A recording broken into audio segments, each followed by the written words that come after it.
오늘 이 시간 우리에게 주시는 하나님의 말씀은 구약성경 창세기 15장 1절에서 11절까지의 말씀입니다. 제가 읽고 마지막 절은 함께 읽겠습니다. 이후에 여호와의 말씀이 환상 중에 아브라함에게 임하여 이르시되 아브라함아 두려워하지 말라. 나는 내 방패요 너의 지극히 큰 상급이니라. 아브라함이 이르되 주 여호와여 무엇을 내게 주시려 하나이까? 나는 자식이 없사오니 나의 상속자는 이 다메섹 사람 엘리에셀이니이다. 아브라함이 또 이르되 주께서 내게 씨를 주지 아니하셨으니 내 집에서 길릴 자가 내 상속자가 될 것이니이다.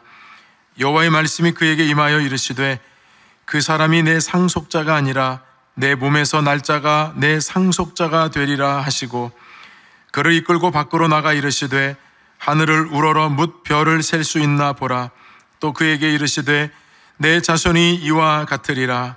아브라함이 여호와를 믿으니 여호와께서 이를 그의 의로 여기시고 또 그에게 이르시되 나는 이 땅을 내게 주어 소유를 삼게 하려고 너를 갈대아인의 우르에서 이끌어낸 여호와니라.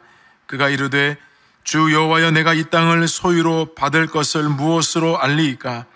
여호와께서 그에게 이르시되 나를 위하여 3년 된 암소와 3년 된 암염소와 3년 된 순양과 산비둘기와 집부들기 새끼를 가져올지니라.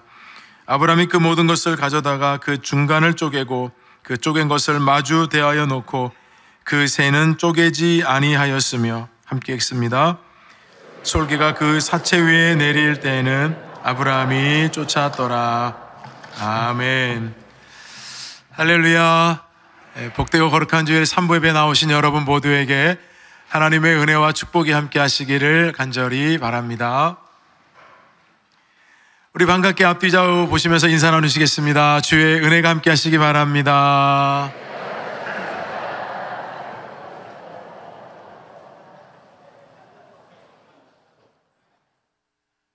이번 주 국회에서 한 여성 국회의원이 연설한 것이 큰 화제가 되었습니다.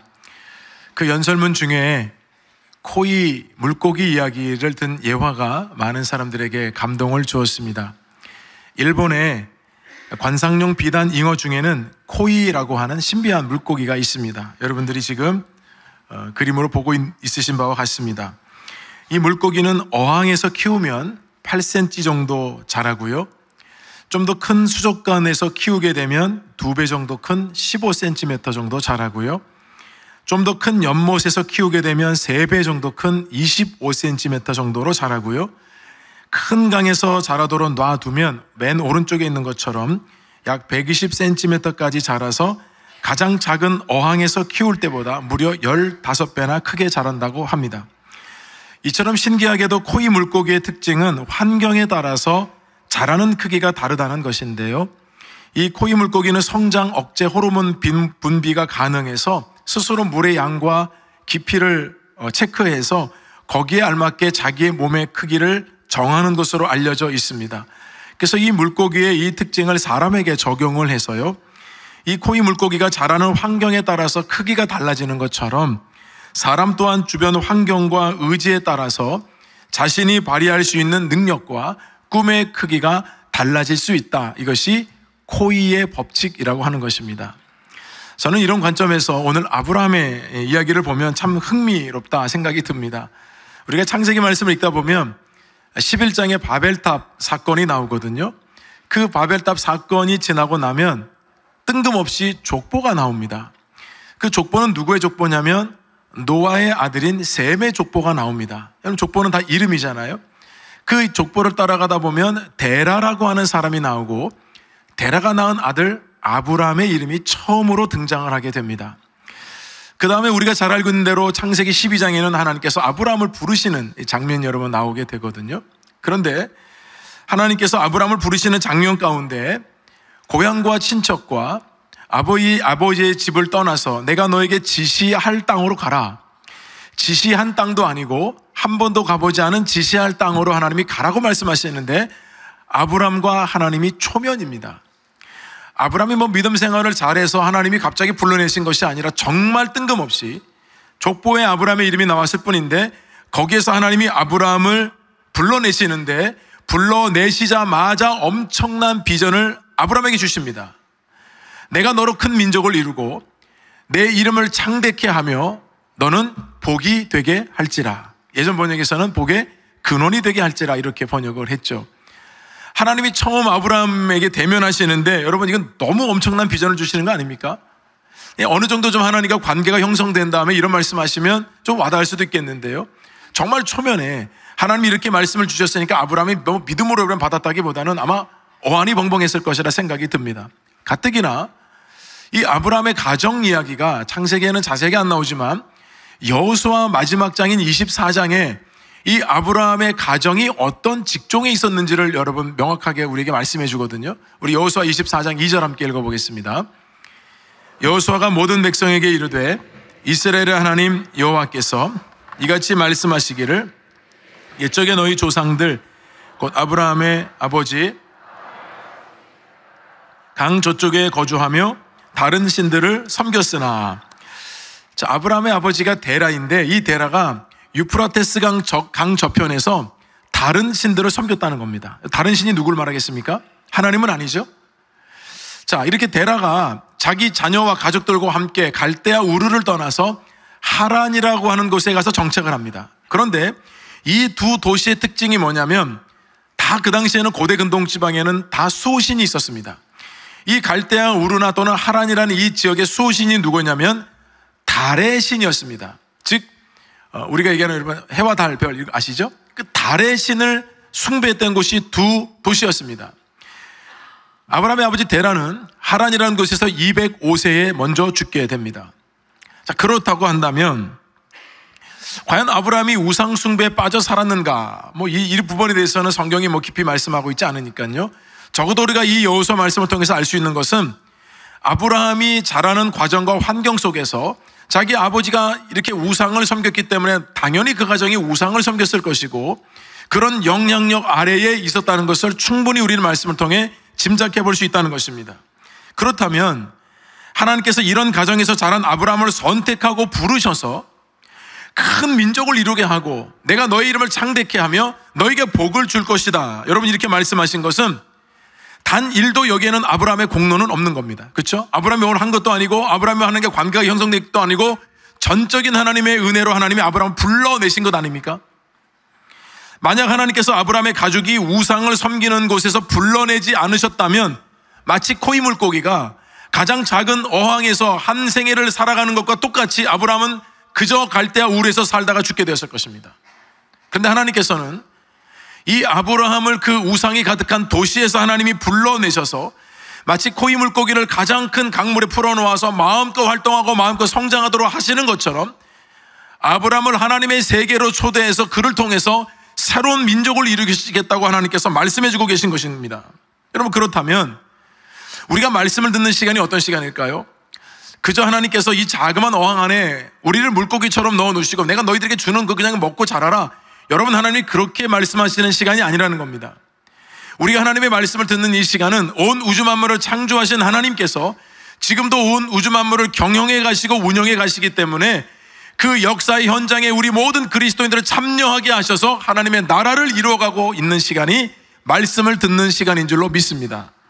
자, 그렇다면 여러분 하나님께서 이렇게 아브라함을 불러내신 이후에 환상 가운데 아브라함에게 나타나셨습니다. 자, 뭐라고 말씀하셨을지 우리 1절 함께 읽어보겠습니다. 이후에 여호와의 말씀이 환상 중에 아브라함에게 임하여 이르시되 아브라함아 두려워하지 말라. 나는 내 방패요 너의 지극히 큰 상급이니라.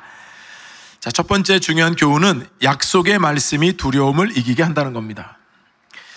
우리는 이 한 절에서 아브라함의 지금 상태가 별로 편안해 보이지 않는다는 것을 알 수 있습니다. 왜냐하면 하나님께서 아브라함에게 두려워하지 말라고 말씀하신 것은 아브라함이 두려워하고 있기 때문에 말씀하신 것이죠. 그러면 아브라함이 뭐 때문에 여러분 두려워하고 있을까요? 그 힌트가 바로 우리가 1절에서 읽었습니다. 첫 소절에 이후에 라고 되어 있습니다. 뭔가 앞에 사건이 있었던 겁니다. 그 일 이후에 하나님이 말씀하신 거거든요. 그러면 그 앞전에 나왔던 한 사건이 무엇인가? 우리가 너무나도 잘 알고 있는 사건입니다.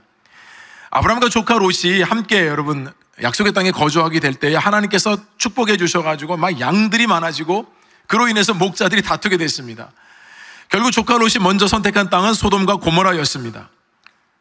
그런데 이 메소포타미아에 있는 4개 나라가 연합군들이 소돔과 고모라 왕들에게 조공을 받고 있었습니다. 근데 어느 날 소돔과 고모라 왕이 조공을 끊었습니다.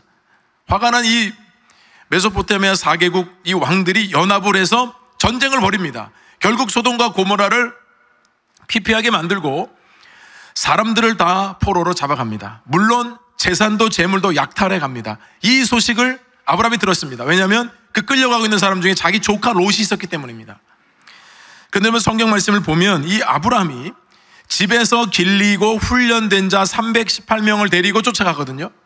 자, 집에서 길리고 훈련됐다는 말은 아브라함 가정에서 다 성장하고 태어나서 성장했다는 뜻입니다.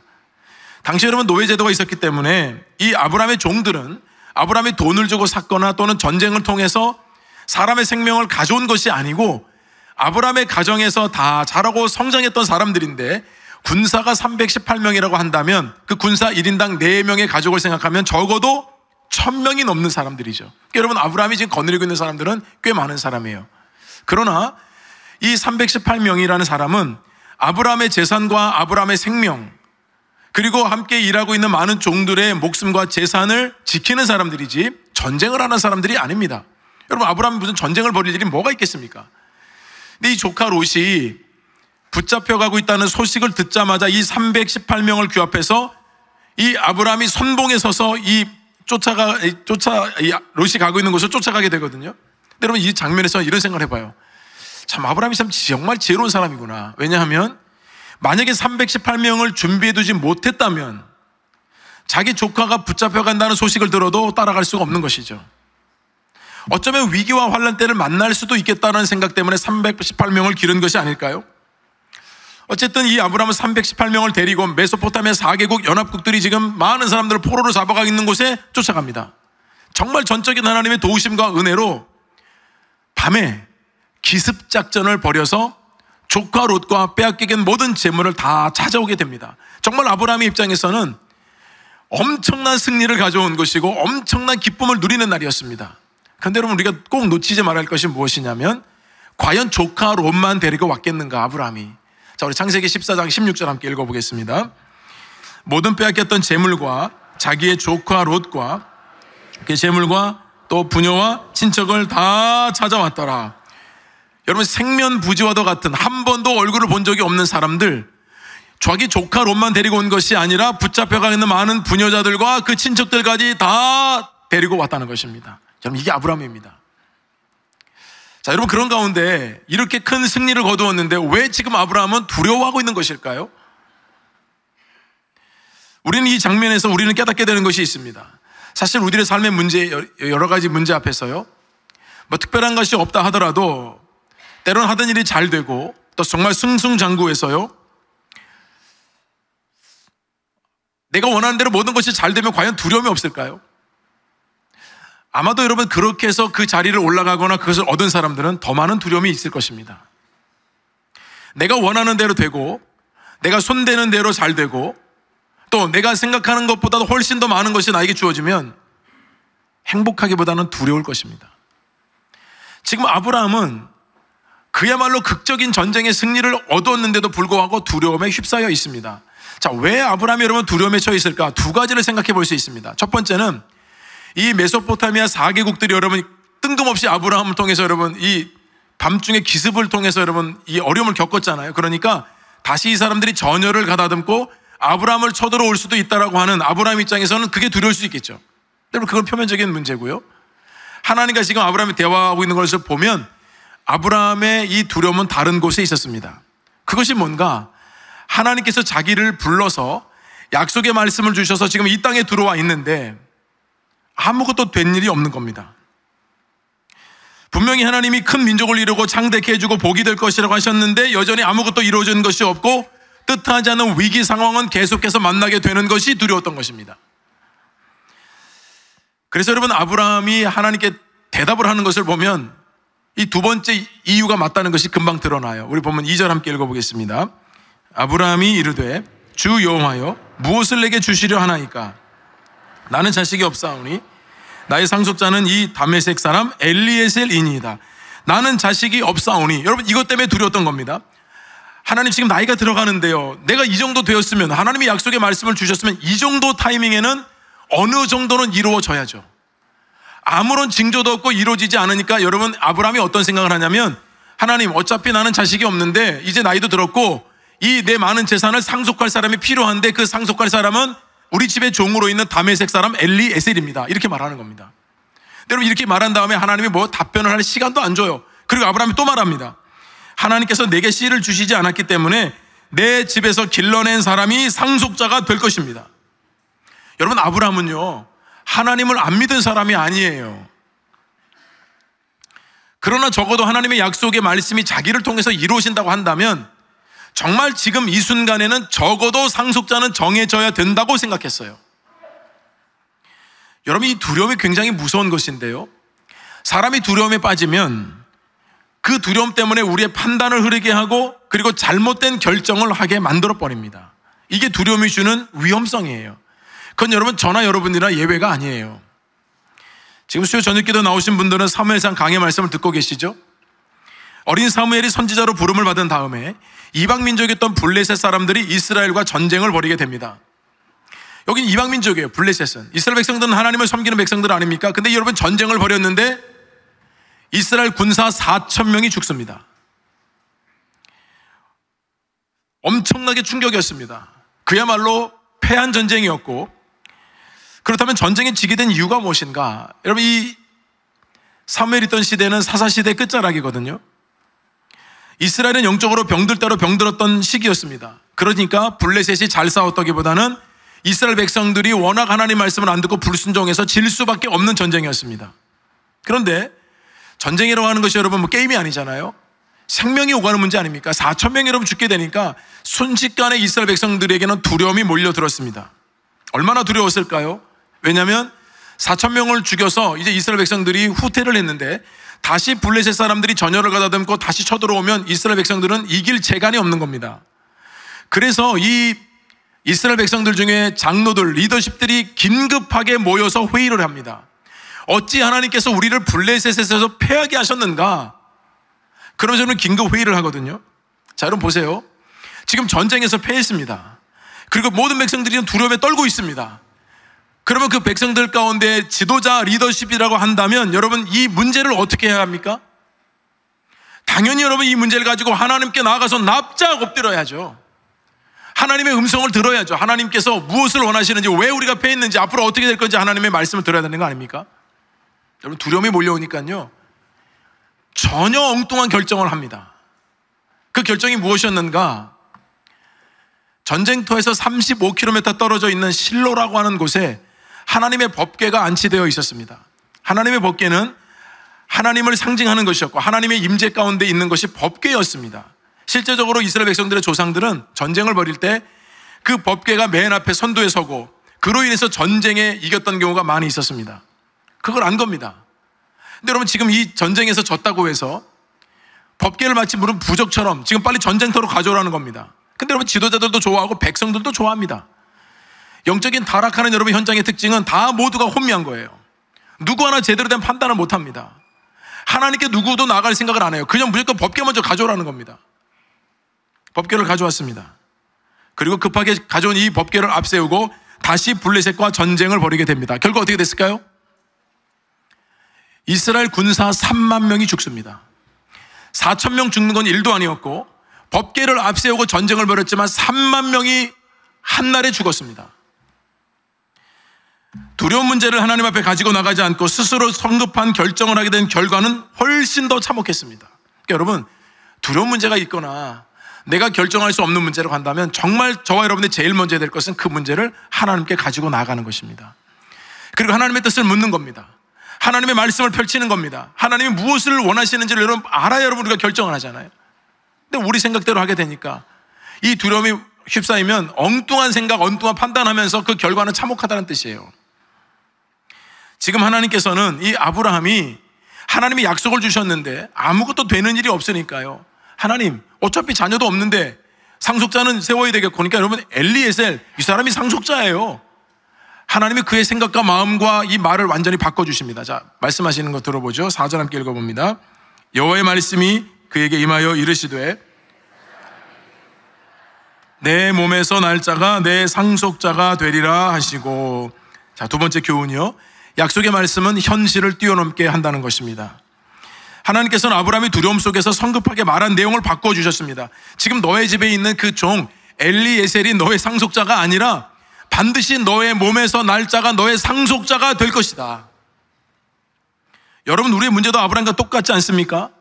하나님께서 아무리 말씀하셔도 항상 우리는 현실만을 보고요, 그리고 고정된 생각을 절대 바꾸지 않습니다.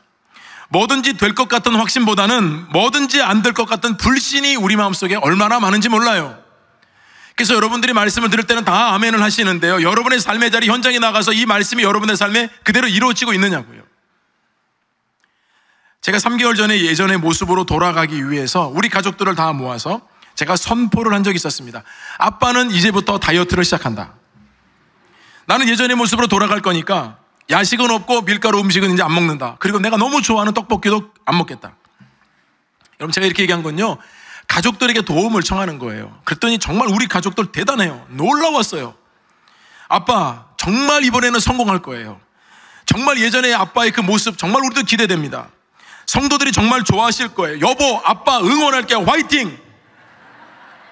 이렇게 말하는 사람이 하나도 없었습니다. 안 될 것 같으니까 사시는 대로 사셔라. 아빠가 좋아하는 떡볶이 끊기 어려울 것이다. 예전에도 그렇게 말하고 실패하지 않았냐? 하여튼 불신의 영이 가득한 집안이에요. 요즘에 저희 가족들이 다 회개하고 있습니다. 오늘 이 설교 듣고 엄청 회개하더라고요. 여러분, 우리가 말씀을 들었잖아요. 하나님의 말씀, 일견의 예지만 여러분, 하나님의 말씀이 살아있는데 어떻게 우리 삶에 가서는 이렇게 매가리가 없이요, 하나님 말씀대로 이루어지는 삶을 살지를 못하느냐고요. 마태복음 8장에 보면 예수님께서 제자들과 함께 배를 타고 갈릴리 호수를 지나가십니다. 얼마나 예수님께서 피곤하셨는지 그 배가 여러분 그냥 가는 배가 아니라 큰 놀이 일었습니다. 큰 놀은 지진이에요, 지진. 그리고 엄청난 풍랑이 있는 것을 뜻합니다. 큰 놀이 일었어요. 그러니 여러분, 원래 어부들이 예수님 제자들이 다 갈릴리에서 여러분 잔뼈가 굵은 사람들 아니에요? 근데 이건 심상치가 않은 겁니다. 왜냐하면 이 갈릴리 호수에 물이 계속해서 배에 여러분 들어오니까요, 이제 안 거예요. 더 이상은 자기들이 할 수가 없는 거예요. 그래서 예수님께 얘기합니다. 우리가 죽겠습니다. 마가복음 같은 내용을 기록한 복음서에 보면 선생님이요, 우리가 죽게 된 것을 왜 안 돌아봅니까? 여러분, 이렇게 지금 제자들이 예수님을 깨웠거든요. 예수님 뭐라고 제자들에게 말씀하셨을까요? 우리 마태복음 8장 26절 함께 읽어볼까요? 예수께서 이르시되 어찌하여 무서워하느냐, 믿음이 작은 자들아 하시고 곧 일어나서 바람과 바다를 꾸짖으시니 아주 잔잔하게 되거늘. 야, 뭐 이까지 것까지 이렇게 호들갑이냐? 여러분, 예수님 이렇게 말씀하신 거 아니에요. 예수님은 제자들의 그 말이 너무나도 안타까운 겁니다. 너희들이 나를 메시아로 믿고 따랐다면, 이런 상황을 만났다고 하면 더더욱더 나를 신뢰해야 했을 텐데 그러지 못하고 무서워하고 두려워하는 모습에 예수님이 실망하시는 거예요. 그래서 제자들을 향해서 믿음이 없는 자들아 말씀하신 거예요. 좀 나를 믿지? 메시아로 내가 보냄을 받았는데 이런 풍랑이 너희들과 나를 삼킬 수 있다라고 생각하느냐? 여러분, 예수님 우리와 함께 하시거든요. 교회만 함께 하시는 게 아니라 여러분의 가는 모든 일상적인 삶에 우리 주님이 동행하시는 줄로 믿습니다. 우리 하나님의 말씀을 듣고요, 내 삶의 자리에서 이루어져야 되잖아요. 우리 너무 부정적인 게 너무 많거든요. 안 된다고 생각해요. 불신이 너무 많아요. 하나님께서 분명히 아브라함에게 말씀하셨어요.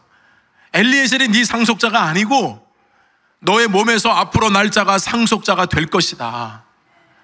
하나님 이렇게 말씀하시니까요, 또 긴가민가 했던 것 같아요. 그러니까 하나님께서 아브라함을 이제 데리고 밖으로 나가십니다. 창세기 15장 5절 함께 읽어봅니다. 그를 이끌고 밖으로 나가 이르시되 하늘을 우러러 무별을 셀 수 있나 보라. 또 그에게 이르시되 내 자손이 이와 같으리라.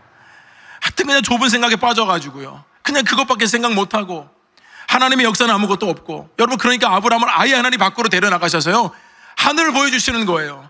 이 하늘에 있는 별을 봐라. 이 별을 셀 수 있나 봐라. 갑자기 이런 별이 보고 싶으시죠? 별을 보여드릴게요, 제가요. 이런 별이 아니었을까요? 그냥 막 하늘에 빼곡한 별들이요. 이 별을 보여주시면서 이 별들이 바로 너의 후손과 같이 셀 수 없을 정도로 많게 될 것이다. 여러분, 지구와 가장 가까운 별도요, 빛의 속도로 30만 km/s 4.24 광년을 가야만 가장 가까운 별을 만날 수 있어요. 근데 우리가 육안으로 여러분 밤에 별을 보잖아요. 이게 얼마나 놀라운 축복인지 아십니까? 목회하다 보니까 두려움이 많이 있어요. 걱정될 때도 있어요. 그때마다 정말 하늘을 봐요. 내가 있는 공간, 내가 여기 머물고 있는 생각, 나는 이 정도밖에 안 되지만 하늘을 다시 봐요. 마치 하나님께서 아브라함에게 보여주었던 것처럼 생각을 넓혀라, 밤을 넓혀라. 하나님께서 그렇게 말씀하시는 것 같아요. 여러분, 제발 좀 있는 자리에서만 너무 여러분 여기만 집중하지 마시고요, 좀 하늘을 보세요. 눈을 들어 하나님을 보세요. 낮에만이 아니고 여러분 밤에 보시면요, 서울에 뭐 공기가 안 좋아서 뭐 별을 많이 볼 수는 없지만 그래도 가끔 별이 보이거든요. 너무 아름다워요. 아브라함에게 여러분 보여주신 거 그거 아닙니까? 눈을 들어서 하나님을 보라는 것입니다. 하나님의 약속의 말씀이 반드시 이루어질 것이라는 것을 하나님 보여주시잖아요. 우리는 늘 현실만을 보지만 우리 하나님께서는 약속의 말씀으로 현실을 넘어서게 하는 줄로 믿습니다. 아브라함이 여러분 그제서야 하나님을 믿게 돼요. 그래서 하나님께서는 그 믿음을 보시고 하나님이 의로 여기셨다고 오늘 말씀하셨어요. 여러분, 이 장면을요, 믿음장인 히브리서 11장에는 다르게 표현하고 있어요. 함께 좀 읽어보겠습니다. 이는 그가 하나님이 계획하시고 바랐음이라. 이는 그가 하나님이 계획하시고, 하나님은 말씀만 주시고 계획하심이 없는 줄 알았어요. 아니요, 하나님은 약속의 말씀을 신실하게 이루어가기 위해서 모든 계획을 세운 것을 이제야 아브라함이 알게 됐다는 뜻입니다. 여러분, 하나님은 약속의 말씀을 반드시 오늘도 신실하게 이루어가는 분이신 줄로 믿습니다. 현실을 넘어서게 하는 약속의 그 말씀이 아브라함만 이끈 것이 아니에요. 오늘 우리의 삶도 우리 하나님께서 신실하게 이끌어가고 계심을 믿으실 길을 주님의 이름으로 축원합니다. 세 번째 교훈은 아버지의 마음이 약속을 이루어 간다는 것입니다. 우리 교회는 6.25 발발 73주년이 되는 다음 주일에 전 세대가 함께하는 컴패션과 드리는 북한사역 비전 예배를 드리게 됩니다. 다음 주에 드리게 될 예배가 앞으로 우리 목민교회가 나아가게 될 북한 선교의 방향이 될 것입니다. 일회성으로 한번 드리는 예배가 아니고요, 앞으로 컴패션과 함께 북한 땅이 열릴 때까지 이 선교의 사명을 지속해서 감당하고자 하는 것입니다. 아마 여러분들 중에서도 이 선교라고 하면 북한 동포들이 먼저 생각나고 오랜 시간 동안에 북한 선교를 위해서 기도하고 또 이모로 저모로 관심을 기울이는 분들도 계실 것입니다.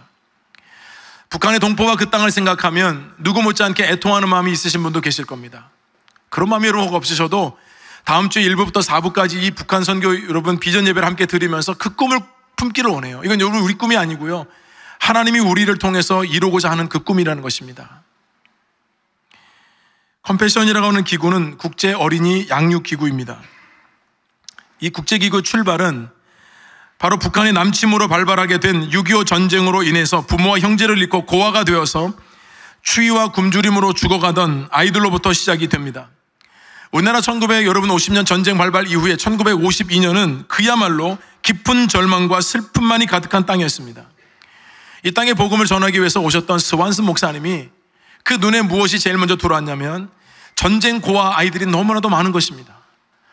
아이들이 밥 한 끼 제대로 먹지 못하고 부모를 잃고 형제를 잃고 슬피 우는 아이들의 그 모습이 눈에 들어왔습니다. 추운 겨울에 본인은 그래도 복음 전하기 와서 복음 전하고 저녁에 따뜻한 방에서 자지만 그 한 밤을 제대로 아이들이 이겨내지 못하고 그 다음날 싸늘한 시신으로 발견되는 아이들이 너무 많다는 것을 눈으로 목도하게 됩니다. 너무나도 마음이 무거운 채로 미국으로 돌아가는 길에 이 프로펠러 비행기가 계속해서 돌아가면서 이 스완슨 목사님 마음에 그 프로펠러에서 들리는 소리가 이런 겁니다. 너는 이들을 위해서 무엇을 할 것이냐. 끊임없이 하나님의 말씀이 자기 마음속에 강력하게 부딪혀온 것을 경험하게 돼요. 그리고 하나님의 음성에 순종한 스완슨 목사님은 전쟁 고아로 죽어가는 그 아이들을 살리는 일에 헌신을 하게 되고 그렇게 만들어진 기구가 컴패션입니다. 다음 주에 부대표 목사님이 오셔서 말씀을 전하실 거니까 여러분 또 그때 말씀을 함께 나누도록 하고요. 저는 이번 주 월요일에 이 컴패션에서 제작한 이제 곧 7월 20일에 개봉할 영화인데요, 아버지의 마음이라고 하는 다큐멘터리 영화 시사회에 다녀왔습니다. 저는 이 영화를 우리 젊은 세대들 또 우리 전체 교우들이 다 봤으면 하는 마음을 가지고 있기 때문에요, 제가 영화의 내용은 지금 말하지는 않겠습니다. 근데 이 영화의 이 주인공은요, 유튜브 구독자가 30만 명이 넘는 오늘날로 우리 젊은 세대들이 말하는 인플루언서인데요, 하준 파파라는 분입니다. 이 하준 파파가 자신의 아이를 먼저 천국으로 보내는 아픔을 한번 겪게 되죠. 그러면서 이 영화 감독이 목사님이신데, 우리나라 6.25 전쟁으로 인한 고아, 하나님의 마음으로 시작한 이 컴패션이 지금 르완다에 1994년인가 2년인가 4년인가요? 그때 대학살이 일어나죠. 그래서 부모들이 많이 죽고 우리나라처럼 마찬가지 전쟁 고아들이 수도 없이 그 나라에 방치되어 있었습니다. 필리핀 나라 또한도 엄마를 먼저 천국에 보내고 그 빈민촌에서 살아가는 아이들이 있었습니다. 여러분, 하나님이 다스리고 통치하는 열방인데 왜 이 땅에는 가난이 그치지 않는 것일까요? 왜 지금도 이런 비극적인 전쟁은 계속 일어나고 있는 것일까요? 하나님의 마음이 어디 있을까요? 이 영화는 이것을 보여주는 영화였습니다. 국경을 뛰어넘고 성별과 나이를 뛰어넘어서 정말 그들은 행복할 수 없는 사람들이지만 행복으로 이끌어주는 유일한 비결이 있었는데, 그 비결이 하나님의 마음이었습니다. 하나님의 마음을 품은 사람을 통해서 하나님의 마음이 흘러갈 때 내 부모를 죽인 사람들을 내가 반드시 복수할 것이라고 했던 그 아이가 하나님의 마음이 자기 마음에 부어지자 그 분노와 복수의 마음이 용서의 마음으로 바뀌게 됩니다. 어떤 사랑도 받지 못했던 그 아이가 얼굴도 모르고 이름도 모르고 국적도 모르는 사람들이 흘려보내준 하나님의 마음의 사랑을 통해서 치유가 되고 회복이 됩니다. 꿈꿀 수 없었던 삶의 자리가 변화가 되면서 또 많은 사람을 돕는 사람들로 그리스도인으로 성장하고 세워가는, 여러분, 그런 내용들이 이 아버지의 마음에 담겨 있습니다. 지금도 수많은 그리스도인들 중에는 아버지의 마음을 품고 열방을 품고 연약한 사람들을 품고, 왜 이 땅에는 하나님의 통치와 다스림이 계속되고 있음에도 가난한 사람이 줄어들지 않고 있는가? 거기에 하나님의 마음이 있기 때문이라는 겁니다. 오늘날 기독교 이미지가 너무나도 좋지 않기 때문에 저는 이 영화를 보면서 내내 마음속에, 하나님, 정말 이 영화는 우리 그리스도인들이 마땅히 보아야 될 영화이지만 동시에 믿지 않는 사람들이 많이 봤으면 좋겠습니다. 하나님의 사랑, 그 희생적인 사랑, 그 사랑을 삶으로 실천해내고 있는 많은 그리스도인들이 이 땅의 열방 가운데 이렇게 많이 있는데, 하나님, 이 사랑이 믿지 않는 사람들에게 전해져서 우리가 부족하더라도 우리 그리스도의 사랑은 완전하고 온전하며 그 그리스도의 사랑이 지금도 열방을 치유하고 회복하며 하나님 나라가 확장되고 하고 있다는 것을 이 영화를 통해 좀 알게 해주십시오라는 마음이 들었습니다. 사랑하는 우리 국민의 성도 여러분, 우리 이 땅을 살면서 우리 현실만을 바라보며 사는 존재가 아닙니다. 그리스도인들은 현실을 뛰어넘는 하나님의 말씀, 그 약속을 붙들고 이 땅을 살아가는 존재들인 줄로 믿습니다. 현실에 절대 주저앉아 있지 마십시오.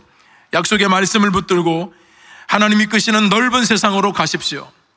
하나님은 우리를 그저 어항 속에 있는 자그마한 코이 물고기로 둔 것이 아닙니다. 하나님께서는 이미 열방을 창조하고 세계를 통치하고 다스리는 가운데 우리 모두를 초대해 주셔서 그 넓은 세상에서 하나님의 뜻을 이루어가고 하나님의 꿈을 이루어가는 하나님의 사람들로 우리를 불러내신 줄로 믿습니다. 현실을 넘어서 하나님의 약속을 붙들고 나아갈 때 그 약속은 저와 여러분을 통해, 우리 교회를 통해 반드시 이루어지게 될 줄로 믿습니다. 하나님 아버지, 은혜를 감사합니다. 우리는 너무나도 현실에 안주할 때가 많습니다. 나밖에 모르고 우리 가정밖에 모르고 하나님 나라를 꿈꾸며 하나님 나라를 펼쳐가며 오늘 현실에 내가 안주하여서 머나먼 약속의 이 말씀이 나를 지금도 이끌어가고 있다는 것을 바라보지 못할 때가 너무나도 많습니다. 하나님, 우리 눈을 열어 주시옵소서. 우리의 마음을 열어 주시옵소서. 아브라함과 같이 약속의 말씀을 붙들고 하나님의 꿈을 이루어가는 믿음의 삶을 사는 우리 목민의 성도들이 다 되게 하여 주옵소서. 예수님의 이름으로 기도드립니다. 아멘.